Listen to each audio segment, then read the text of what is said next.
know that dude, Aaron the poet? Welcome back to the Poetically Correct channel. Thank y'all for joining. We got a very special guest today. You know, somebody from the 757. But before we get into that, I want to also reintroduce y'all to my co-host, the legendary Michael Anthony Ingram, and also Delyn Lee. Y'all already know me, Aaron the poet. If you did, now you know it. So let's go ahead. Let's give a round of applause to our guests. Coming up, Big Preme and Reignmaka. It's good, John. It's good, everybody. Yes. Yeah. A big applause to y'all too. Thank you for having me. Yeah, for sure. So to start it off, you know, Preme, we go way back, you know, high school and stuff, you know, playing a little bit of football. You played football. I was just a kicker on the team and stuff. Hey, you got a touchdown before I did. So. Wow. But, you know, like I can remember, you know, us being in some classes together, you know, with a little cipher, just rhyming on the sideline and stuff back and forth. But to start things off, how did you take it to this level, or how did you know like you wanted to take it to this rap level where you got these albums out? You know, you on Shade 45. Shout out to you for that. You know, doing all these shows and stuff. How did you get to that point? Man, well, like I knew back then when we was in school and we was rapping and stuff, I knew I was good then, just to be honest. Like, I mean, we was playing football, we was doing all that stuff, but I kept a rhyme book with me. Like, I just, in class, I would find myself, you know, free time writing rhymes. I knew I was good then, but it took like probably in the middle of my freshman going on sophomore year in college that I really started like taking it serious, hitting studios, recording, looking for people with beats, you know what I'm saying? You know, back in high school and stuff, we was recording on industry beats, other people's instrumentals and stuff. So, and then we was doing it in somebody's closet at somebody's house and recording on cassettes, putting two boom boxes together. But I knew you know, not to you know, sound big headed, but I knew back then that I was pretty good. You know what I'm saying? I just had to keep working on it. You know what I'm saying? Yeah, for sure. Reignmaka, since you beside him, you know, I guess the same thing I want to ask you too, real quick, about were you always into beat making? How did y'all even link up? Well, I wasn't always in the beat making. You know, I played drums in church. So when I moved to Virginia in 1996, it was an engineer that works the sound in the church. He had a studio. My man Dirty Keys, aka Monty Johnson, you know, he was like, yo, he said, man, I want you to come to the studio with me. He hired me to be his studio drummer. So I was just in there playing the drums. But then I first saw him make a beat on the MPC. I was like, you playing the drums on these pads. So he set me down and gave me the game. And when he gave it to me, man, hey, that was it. Right. And Aaron, you remember, like, I know you remember back in like football practice, I would get in trouble a lot for rapping on the sideline or rapping in our drills. Yeah. And I don't know if you remember when Coach Mann, one day he called me D the rapper. Something like that. Yeah, but it was like, man, like it was like at that point, us being in the locker room, I was like, man, I'm on to something. Yeah, that's real. All right, I guess while D-Lyn tries to get back in here, I'm gonna go ahead and do her question. You know, Preme, I already know this answer, but who are some of your hip hop inspirations coming up? I gotta give props to my older brother, DJ Mike Jones. He don't rap or nothing, but he was like my first inspiration because he like put me on to real rap music. You know what I'm saying? At first I was a little kid infatuated with MC Hammer, Criss Cross, and then, you know, one day he's like, man, let me give you some Rakim, let me give you some Big Daddy Kane, let me give you some Coogee rap. So it was like that was like one of my first inspirations of like really getting in tune with good rap music. But as far as artists that I looked up to is like Nas, Ghostface, Raekwon, you know, Nas, Wu-Tang, all those type of guys, Biggie, of course. Um, yeah, those was like some of my top influence. Also, Gangstar, Guru, all those people I name, I listen to them all. You know what I'm saying? But definitely Nas. When I first heard Illmatic, it was written. I was like, I want to do that. Yeah, yeah, yeah. You know what I'm saying? You still think he the best of all, the GOAT? You know we're gonna have this argument forever, right? And look, that's how far we go back, man. Like when Take that over takeover, when Ether, that right? takeover happened, and then the ether came out, boy, you Ether was couldn't crazy. you couldn't get me to shut up then. Yeah.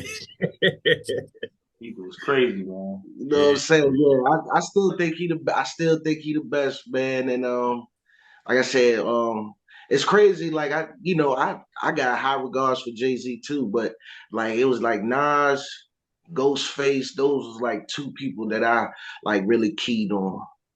Yeah, yeah, for sure. Yeah. All right, what I'd like to know more about your writing experience.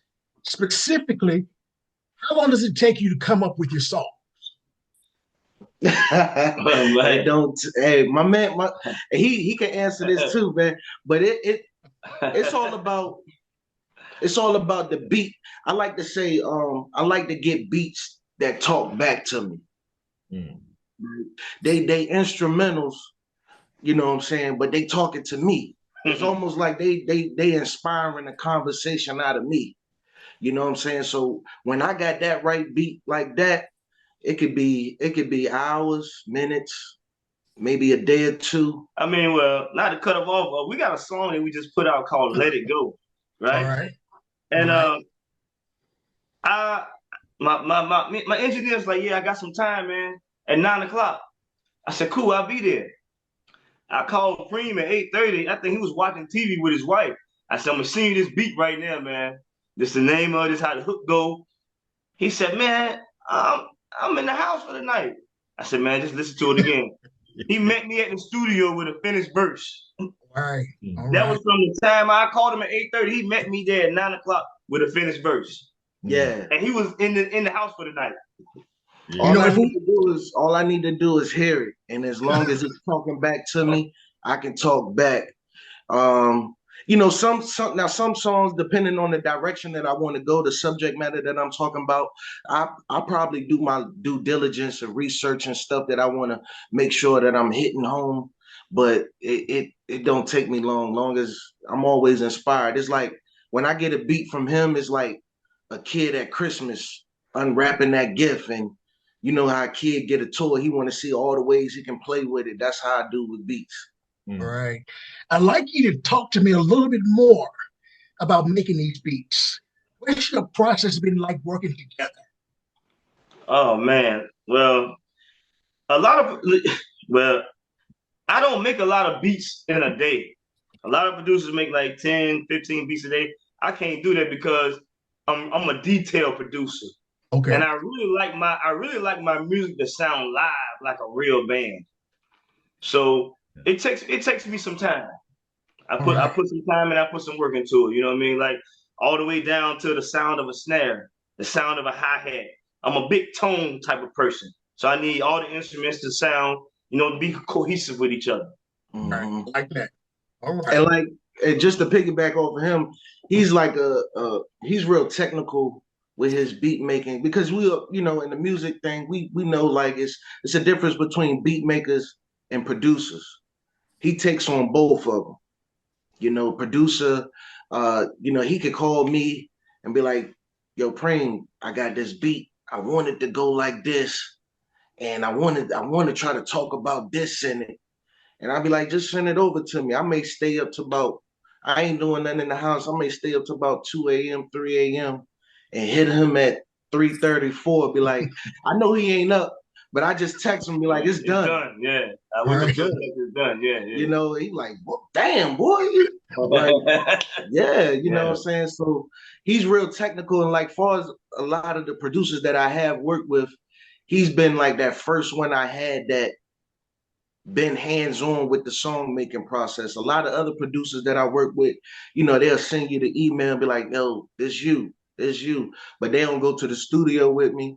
Not no fault to theirs, but he's just that hands-on a person. He want to be in the studio.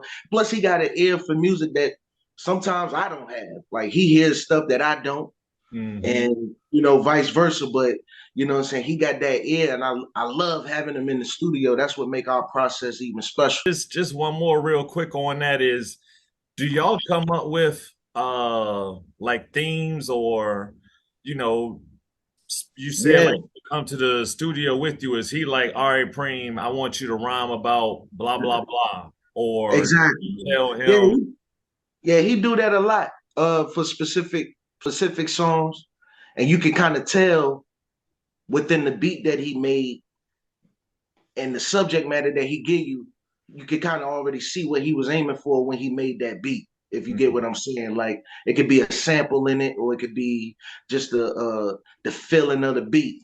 Sometimes he killed me. Sometimes he talking about no cussing on this one. I'll be like, man, I don't even cuss a lot anyway. Like, you know what I'm saying? Like, but yeah, that's how the process go. Like he really be like on, especially on this album that's coming up, Reign Supreme 2, we had a lot of time to really tone in on subject matters and themes. Like we got a song up there called Talk Money. Yes. And he sent me the beat. It was a few samples in there, people talking about money. And then so I made it like a song about financial literacy. You know what I'm saying?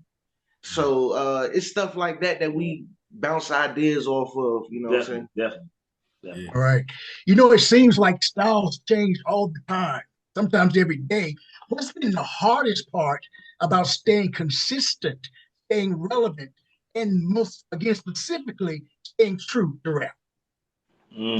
Man, you want to go first? Yeah, I answer that.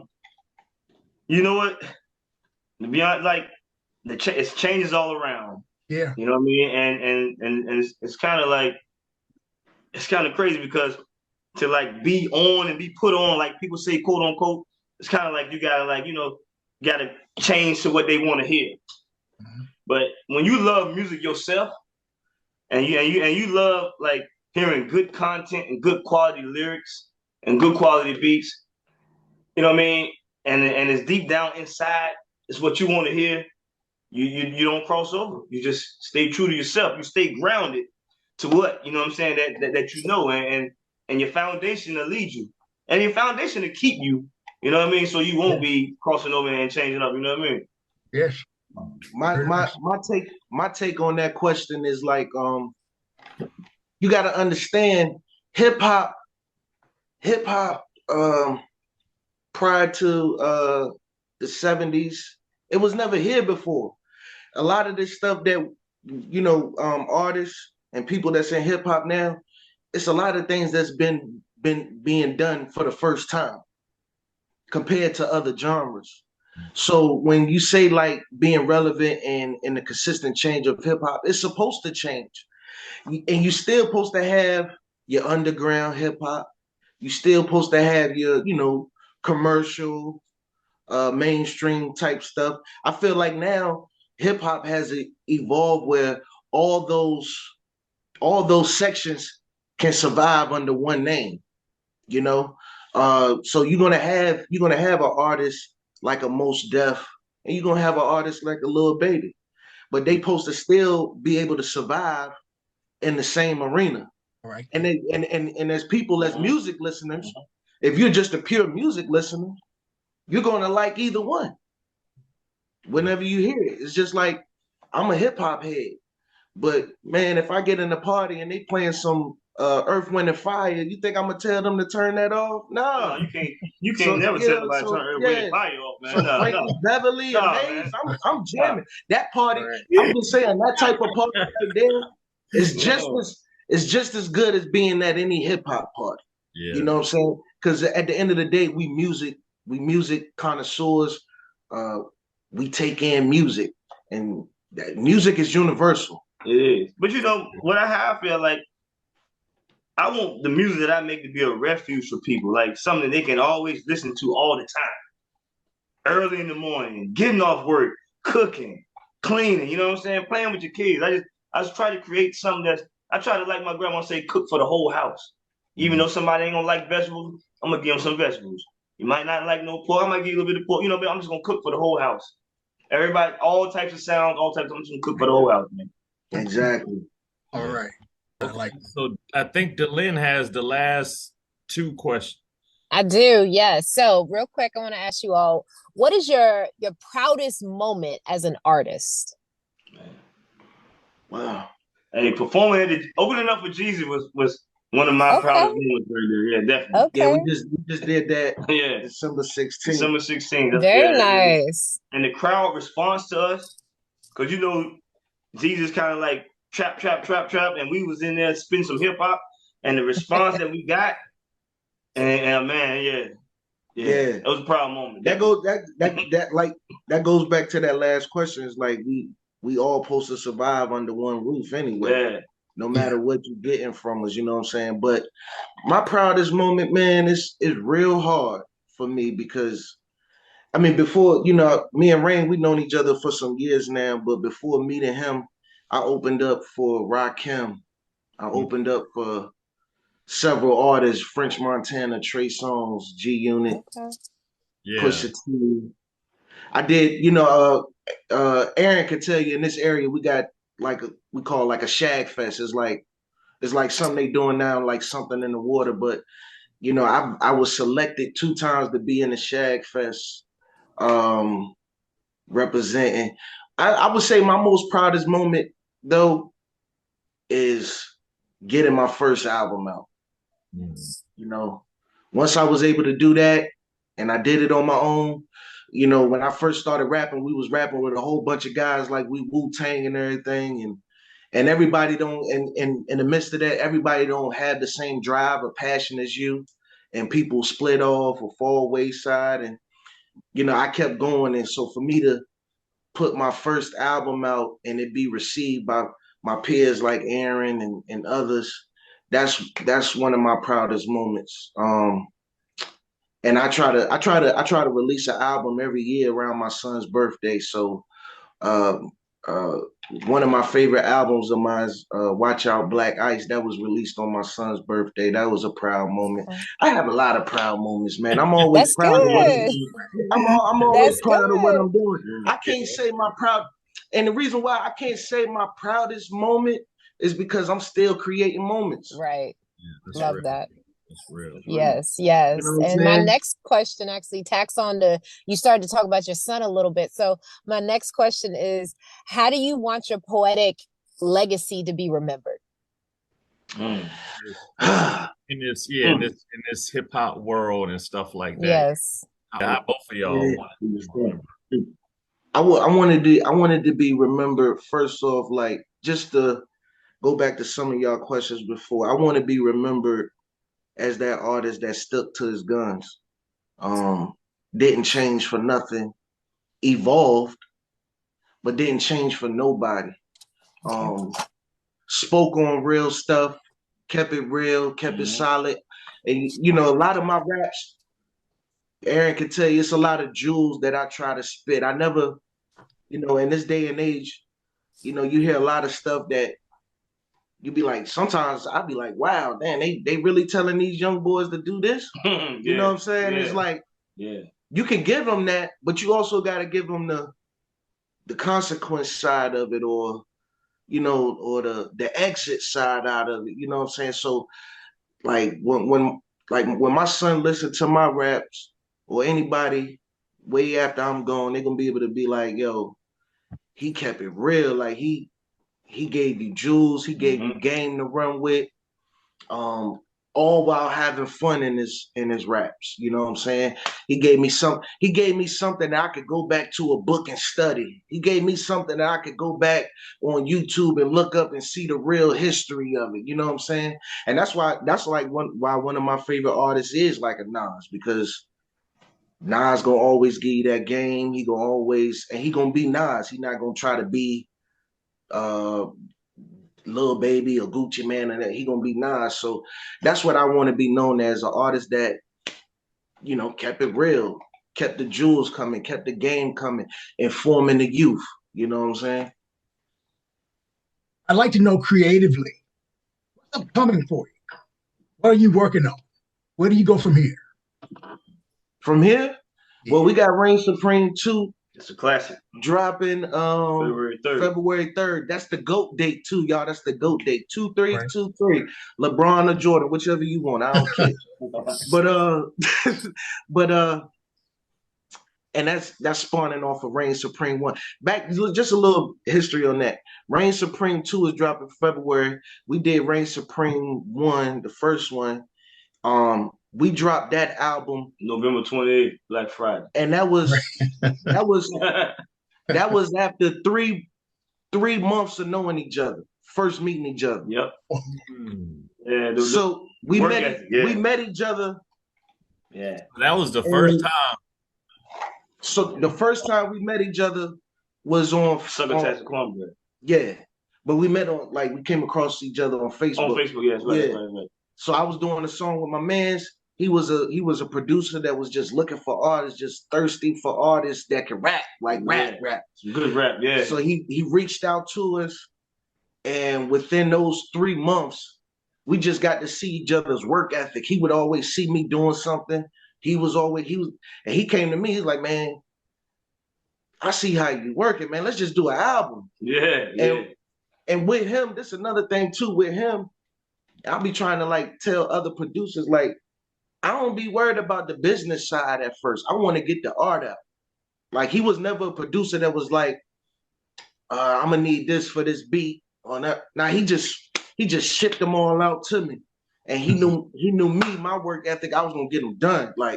So in 3 months, we brought out Reign Supreme, the first one. Yeah. So this is the second one, and we had more time to even work with each other, learn each other more. Yeah. So this is gonna be like a super duper project. A lot of current events happened through the course of the working on the second one. You know what I mean? So exactly, some good stuff up there. All right. So just back to your question, where we go from here is just continuously making history. We got the Reignmaka music group.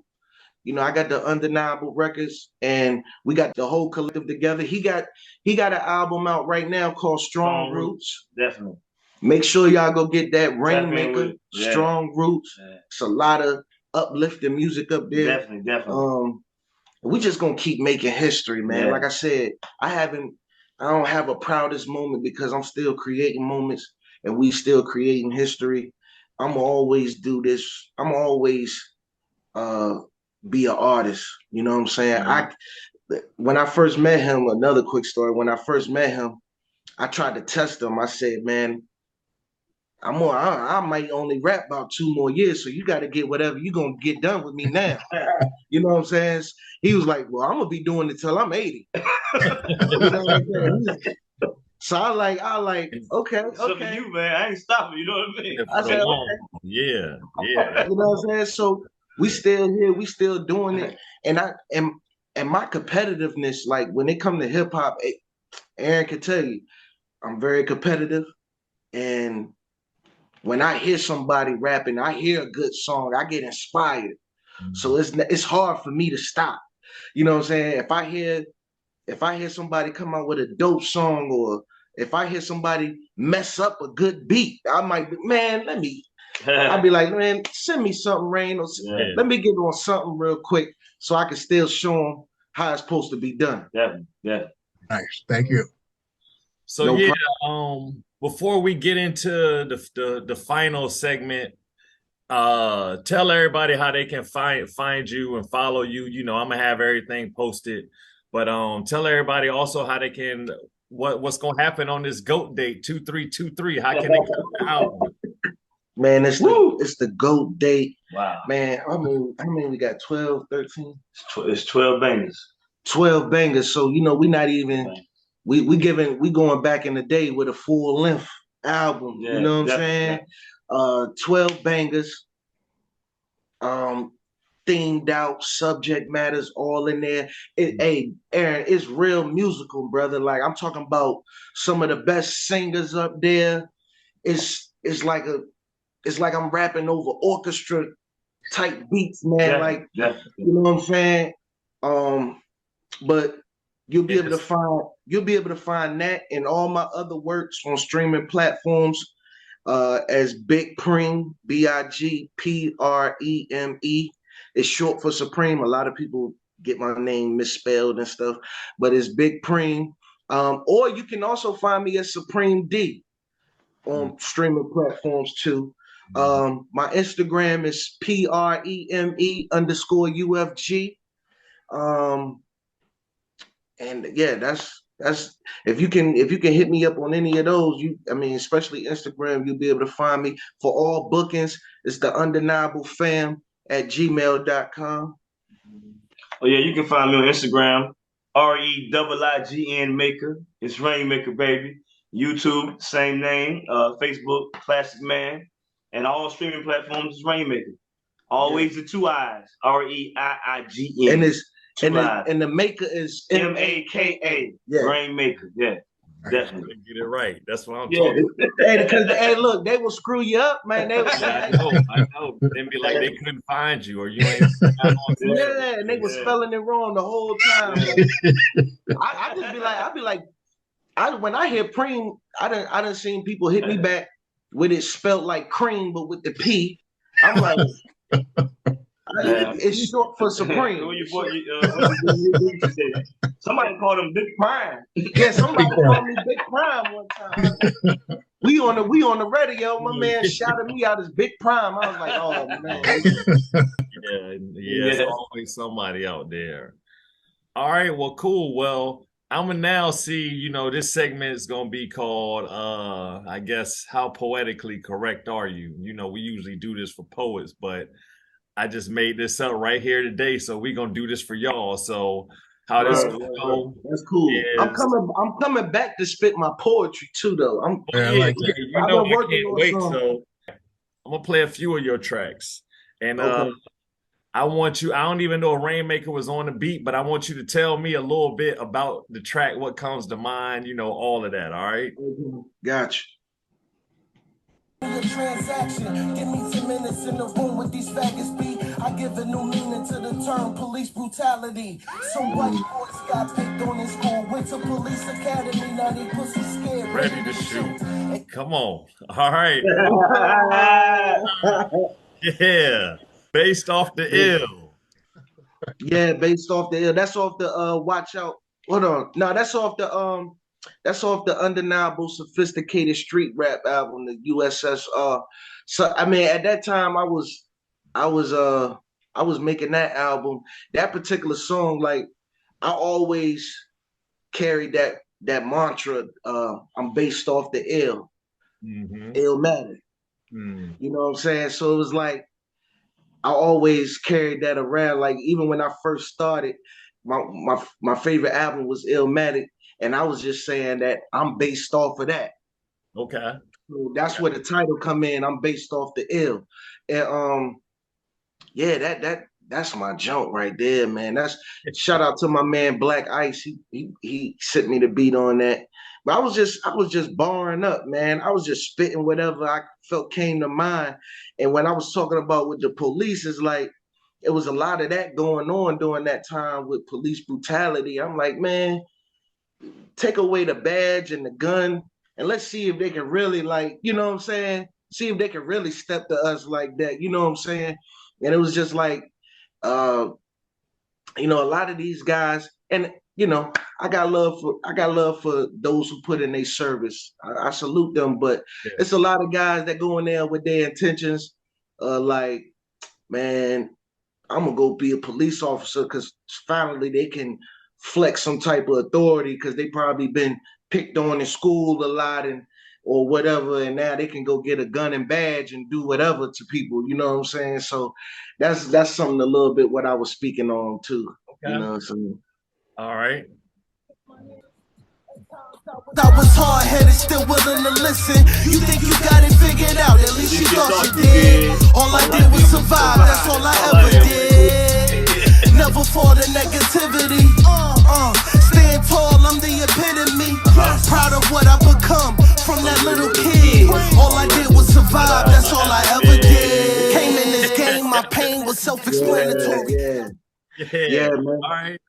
Okay. As you can see, man, like with that song, man, like I said, I'm just trying to get back some game to these youngins out here, man. I done been through it all. Like when y'all ask me that question, what's some of the hardships or some of the hurdles that you face with staying consistent? One of my hardships is being like life, period. Like we artists, and sometimes we may have breaks on music because we going through life. Yeah. You know what I'm saying? It's been plenty of times where like I had to tend to life before I could do this music stuff. Right. Or if I ain't have life straight, I couldn't do this music stuff. So it's come in with choices and decisions. You know what I'm saying? So that's real. And that's what we do, man. That's like with that beat, it was just like he be giving me those uplifting type vibes on the beats and make me want to go there. You know what I'm saying? And I call it just giving back my knowledge. And like, you know what I'm saying? That's all I did. That's all we did. If you ever been through something and you still here, that you survived. Right. That's so that's all I ever did was survive. And I'm gonna keep on, you know what I'm saying? Through choices and decisions. Right. And Reignmaka, anything that you were going through in particular that made that beat, or oh man, like I had stopped doing music for like 3 years, man. Wasn't doing anything. And so I started back up, and I just like, man, I made it my business to just try to make some beats that people could tell their story on, man. Yeah. Whatever is going on, I need you to tell it on this and let them people hear it. You know what I mean? Nice. And that's just it. Like I say, I want my music to be a refuge for people. Right. All right. Before we get out of here, there's one last one. I give a fuck if the Jake's behind me. I'm smoking A's, counting cake in the limo backseat. I need purposeful, don't wait till you jam. Looking for God to be merciful. All these rappers talking tough, but I highly doubt it. Who the next illest nigga? I was highly touted. Road trips for them zips, what you know about it? Made a home safe, bust the seal, watch you crowd around it. All this product bought us all this money. All this bullets cause say about that. We got like 2 minutes. Again, I just want to give a quick shout out to Dylan and Michael, Anthony Ingram. Shout out to Brian. Dylan, Mike, good looking. Hey, I appreciate y'all. Thank you for everything. All right. Man, real quick, it's called Retribution, man. Retribution is ours, baby. Like I feel like sometimes, even though people like you, Aaron, you give me props on doing stuff, and it's highly received because you're a reputable person, man. And like, but I just be feeling there's a lot of doubters out there, or it's a lot of people that still don't know. So the fame and the glory, or I ain't even gonna say the fame, but the glory that I need, I'm coming for it, and this is my retribution. You know what I'm saying? Retribution is yours. Yeah. And I gotta give a shout out to the collective, my team, man. Hey, God bless me with a good team, man. So I gotta give that shout out right there. Shout out to them, man. Go get the Strong Roots album. It's out right now. Yeah. It's like a preview of what you're gonna get on REIIGN Supreme 2. Yeah. Hey, we're gonna keep making this music, supplying the youth, the public, and all that, man. And I'm gonna be back for some real poetry. I'm gonna get down. I'm gonna have some candles lit and stuff, and we're gonna get down to it. I won't be there on that one because he shouldn't be lighting no candles. Nah. 2 3 2 3. 2 3 2 3. 2 3 2 3. The GOAT date, REIIGN Supreme 2. A classic is coming. All right. All right. See y'all on the next one. Oh my God, man. Take care, gentlemen. All right. Love, man. All day. Hampton High. You know, Life 757. no tux, no gown, but the streets married me. I signed a prenup to walk away with my sanity. Hear me? What's your life about? Choices and decisions. At times I was hard-headed, still willing to listen. You think you got it figured out? At least you thought you did. All I did was survive. That's all I ever did.